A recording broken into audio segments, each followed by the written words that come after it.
El amanecer rompe sobre el accidentado paisaje mientras un pequeño grupo de humanos emerge de la boca de una cueva de piedra caliza. Su día ya ha comenzado. Algunos exploran el horizonte en busca de presas. Otros recogen leña para mantener vivo el fuego que nunca se apaga del todo. La imagen popular de hombres de las cavernas arrastrando mujeres por el cabello y golpeando mamuts no alcanza a capturar la complejidad de su existencia. Cuando hablamos de estos humanos nos referimos a quienes vivieron durante el Paleolítico, una era que se extiende desde hace más de 2 millones de años hasta hace unos 12.000. Ese periodo representa más del 99% de la historia de nuestra especie.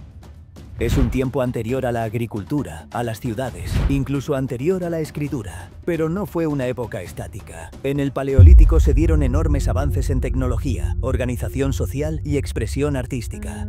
Lo sabemos gracias a los sitios arqueológicos que conservan herramientas de piedra, hogares, restos de alimentos y, a veces, artículos aún más frágiles como tejidos o utensilios de madera.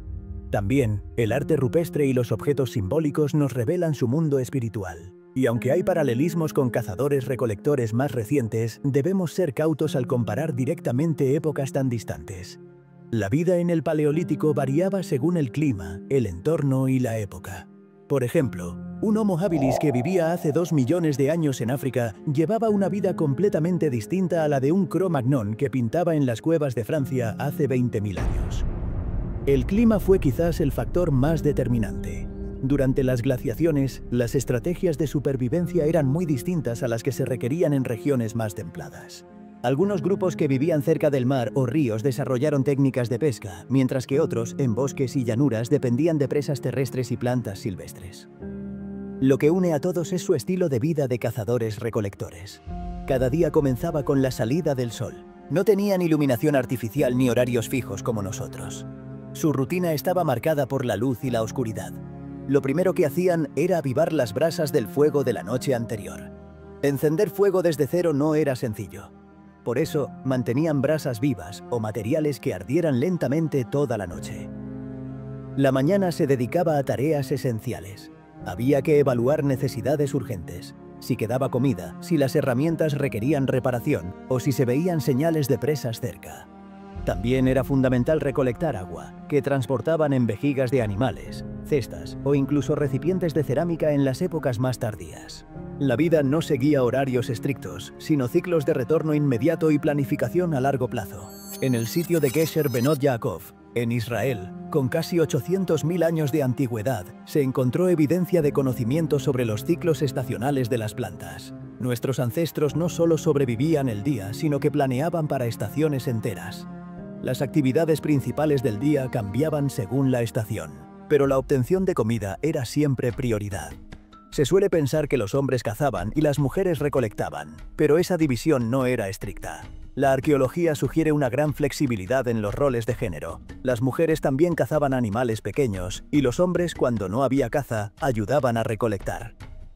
Alrededor del mediodía podía haber un descanso, reparaciones de herramientas o preparación de alimentos. Si los cazadores tenían suerte, volvían con carne fresca.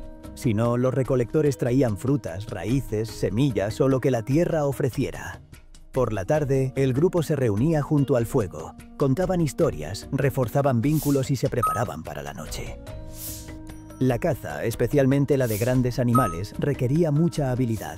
Al principio los humanos eran más bien carroñeros, pero hace 500.000 años ya cazaban directamente.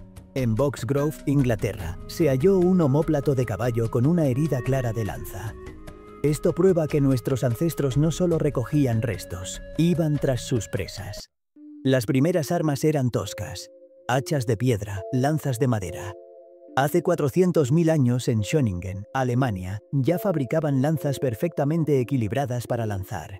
Y unos 30.000 años atrás, comenzaron a usar propulsores que aumentaban el alcance de los proyectiles. El arco y la flecha apareció aún más tarde, revolucionando la caza.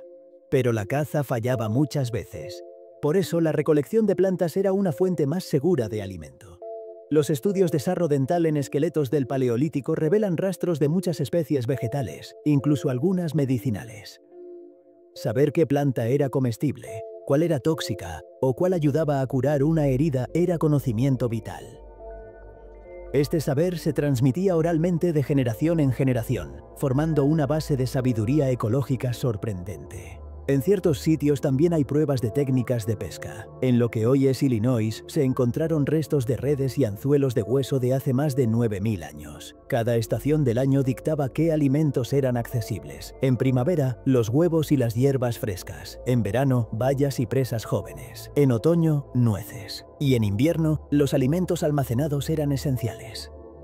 A medida que el sol avanzaba en el cielo, el grupo humano de la Edad de Piedra seguía sus tareas. Algunos salían en parejas o grupos pequeños en busca de alimento. Otros se ocupaban de mantener el campamento en orden. Las herramientas de piedra se afilaban con paciencia. Cada una era valiosa. No existían talleres ni reemplazos fáciles. Un cuchillo mal trabajado podía ser la diferencia entre una comida y una herida peligrosa.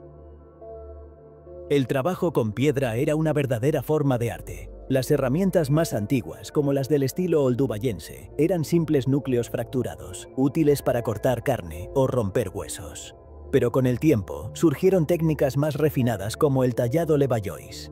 Este método permitía crear hojas de piedra más delgadas y controladas, afiladas como cuchillas modernas. Estos avances no eran fortuitos, eran fruto de observación, ensayo y error, y sobre todo, de transmisión de conocimientos.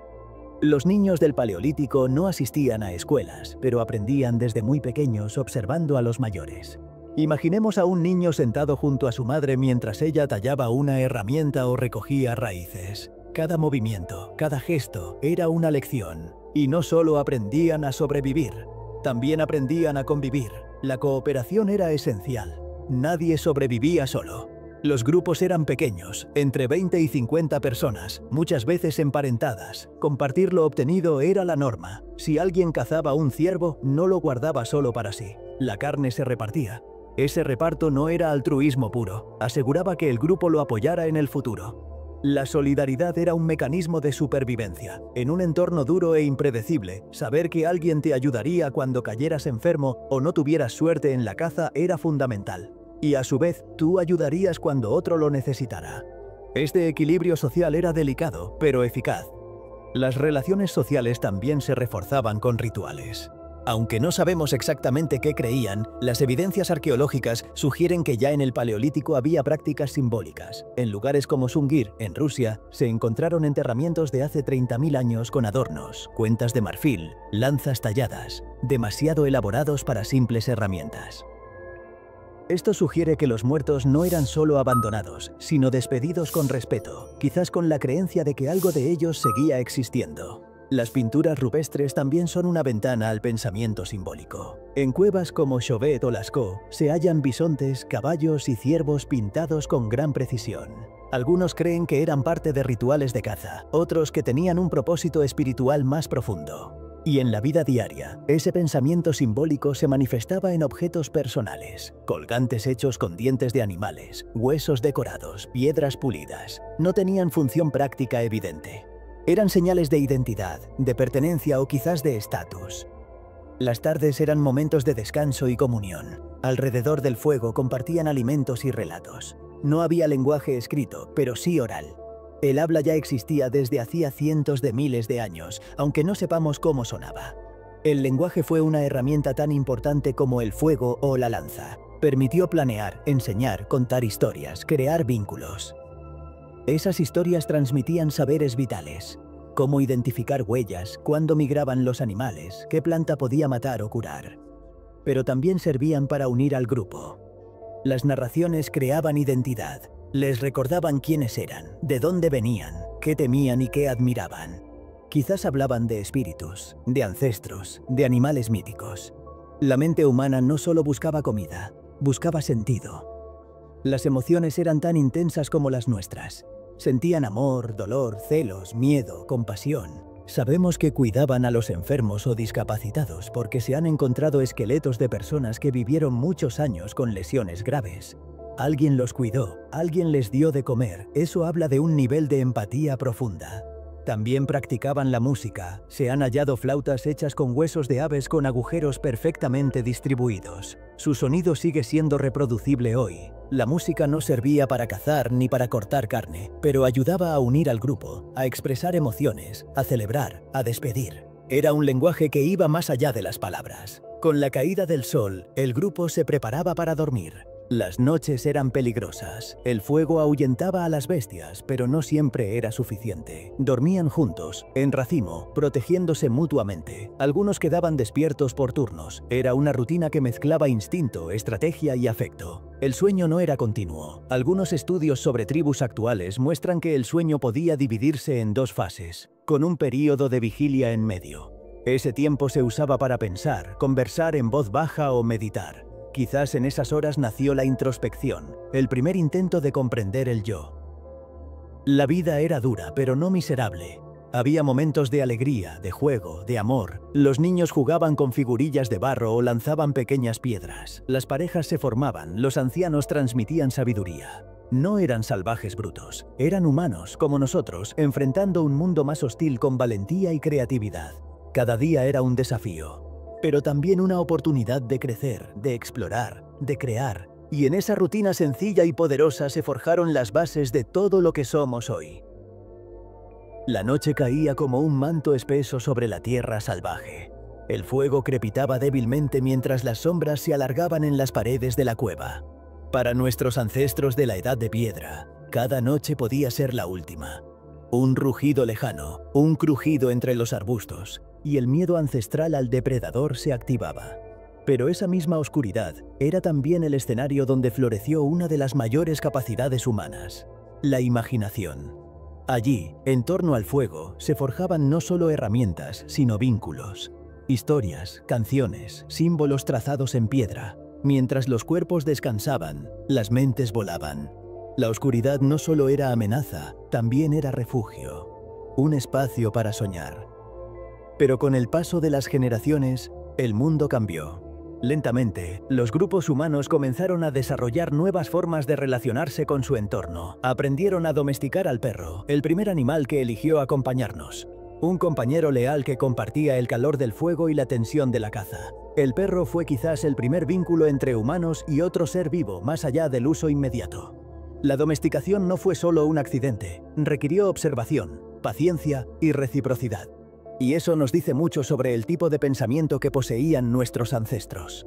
Eran capaces de reconocer patrones, de prever consecuencias, de establecer relaciones simbólicas complejas. Lo cual nos lleva a un punto clave. La inteligencia de los humanos del Paleolítico no era inferior a la nuestra. Tenían el mismo cerebro, la misma capacidad de aprender, amar, temer y crear. Lo que cambia con el tiempo no es la mente, sino el contexto. Nosotros tenemos satélites y ordenadores, ellos tenían piedras y fuego. Pero dentro, el impulso de buscar, entender y trascender era el mismo. Y aunque solemos ver a la Edad de Piedra como una era atrasada, la realidad es que muchas de sus prácticas eran profundamente sostenibles. No había sobreexplotación de recursos. La naturaleza era respetada, temida, observada con atención. La conexión entre el humano y su entorno era directa, vital. No había plástico, ni pesticidas, ni ruido artificial, solo tierra, aire, agua, fuego y vida. Por eso, aunque parezca extraño, en ciertos aspectos ellos eran más sabios que nosotros.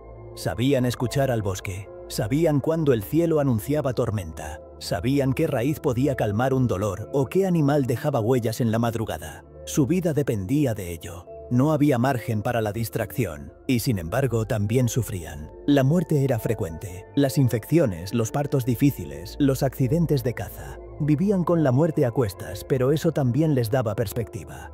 Apreciaban los pequeños triunfos, una presa cazada, un nuevo fuego encendido, una herida que sanaba. Eran momentos de celebración, de gratitud. La infancia era breve. Los niños comenzaban a colaborar desde pequeños. No era una infancia llena de juguetes, pero sí de descubrimiento constante. Aprendían jugando, imitando, tocando, equivocándose. Sus juegos eran ensayos de vida. Lanzar piedras, trepar árboles, buscar insectos, construir pequeñas herramientas. La niñez no era despreciada, era integrada. Y los ancianos, lejos de ser marginados, eran tesoros vivientes. Su experiencia era valorada. Sabían cómo cruzar un río crecido, cuándo migrar, qué estrella marcaba el inicio de una estación. Su memoria era el archivo del grupo. Y aunque sus cuerpos fueran más lentos, sus mentes eran bibliotecas andantes. Uno de los aspectos más bellos de esta época era la libertad. No existían jefes permanentes ni jerarquías rígidas. Las decisiones se tomaban en grupo. Quien mejor conocía el terreno guiaba la marcha. Quien sabía curar heridas era respetado. El liderazgo era funcional, no impuesto. Y si un grupo no estaba de acuerdo con otro, simplemente se alejaba. No había cárceles, ni impuestos, ni castigos estatales. Solo acuerdos implícitos y convivencia basada en la necesidad mutua. Esa estructura social fluida permitía una adaptabilidad enorme. Si una zona se agotaba, migraban. Si el clima cambiaba, aprendían nuevas formas de sobrevivir. No estaban atados a una tierra, a un calendario, a una rutina fija. Su vida era movimiento, como los animales que cazaban y las estaciones que seguían. Y así, día tras día, siglo tras siglo, nuestros ancestros caminaron el mundo. Cruzaron desiertos, selvas, montañas. Llegaron a todos los rincones del planeta mucho antes de que existiera el nombre de esos lugares. Dejaron huellas en forma de pinturas, herramientas, tumbas y genes. Porque nosotros, cada uno de nosotros, llevamos dentro su herencia. No solo en el ADN, sino en la forma de mirar el mundo. El miedo a la oscuridad, la atracción por el fuego, el deseo de contar historias, de pertenecer, de explorar. Todo eso viene de ellos. Son parte de nosotros. Y por eso, mirar hacia la Edad de Piedra no es solo mirar al pasado. Es mirar hacia adentro. Hacia lo que fuimos, lo que aún somos y lo que podríamos volver a ser. Porque a pesar de todos nuestros avances, de nuestras ciudades y tecnologías, seguimos siendo los mismos seres que se asombraban ante una fogata. Que buscaban en las estrellas señales. Que cuidaban a sus hijos, enterraban a sus muertos y compartían lo poco que tenían. Hoy vivimos en un mundo artificial, acelerado, ruidoso. Pero en nuestro interior aún arde la brasa de aquel fuego primitivo. Aún nos conmueve la historia contada junto al calor. Aún sentimos que la tierra, el agua y el cielo nos pertenecen, o más bien que nosotros pertenecemos a ellos. Así que la próxima vez que sientas el suelo bajo tus pies, recuerda que estás pisando el mismo planeta que pisaron ellos, que su historia es también la tuya, y que, en el fondo, seguimos caminando en la misma dirección, buscando entender, sobrevivir y, si tenemos suerte, dejar una huella.